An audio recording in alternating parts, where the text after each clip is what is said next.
Gabriel Garcia Marquez is best known as a Latin American magical realist, a great term which simply means that magical things happen in an otherwise realistic narrative.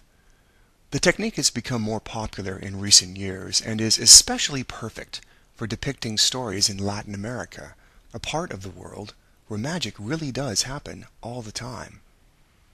Marquez, affectionately known as Gabo to his fans, received the Nobel Prize in Literature in 1982.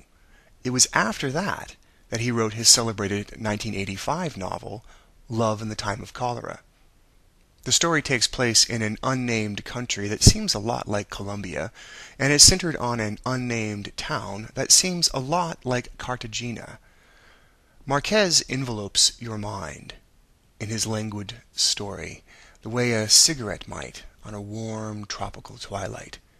His words murmur in your soul, and you drift with his characters and his ideas until you know his world as though it were your own dream.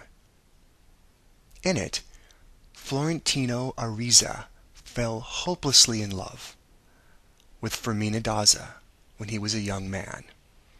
He was of lower status than she, and she was of lower status than the man her father expected her to marry. He wrote her love letters, endless numbers of youthful love letters, which, as you can imagine, were not only poetic, but Latin. Of course, Fermina's father eventually found out about them.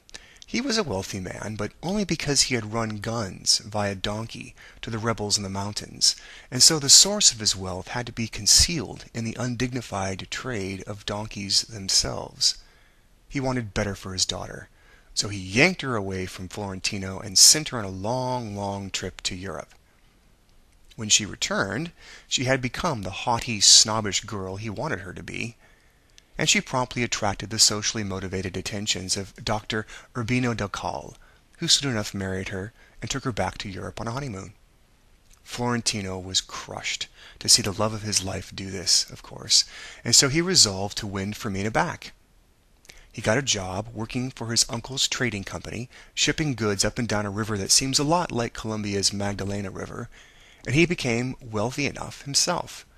He tells everyone that he remains a virgin for his lost love, but over the years he records 622 sexual affairs in his journal, and those, of course, are only the serious ones. A solid 50 years go by, and then, finally, Urbino dies. Fermina Daza mourns for him, but only slightly, because she has never really truly loved him. And also because Florentino immediately reappears, declaring his love for her again. The remainder of the story is about their love affair in their twilight years, truly a magical occurrence unto itself. Marquez manages to discuss everything that ought to be discussed in Latin America over the course of this novel. The liberals and conservatives, the corpses floating down the river, the ecological destruction, the endless fecundity of the people in the jungle, and the nature of love amongst those in society who remain rigid so everyone else can measure themselves relative to them.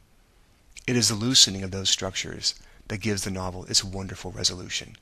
If you are a romantic at all, the final pages will reward you richly.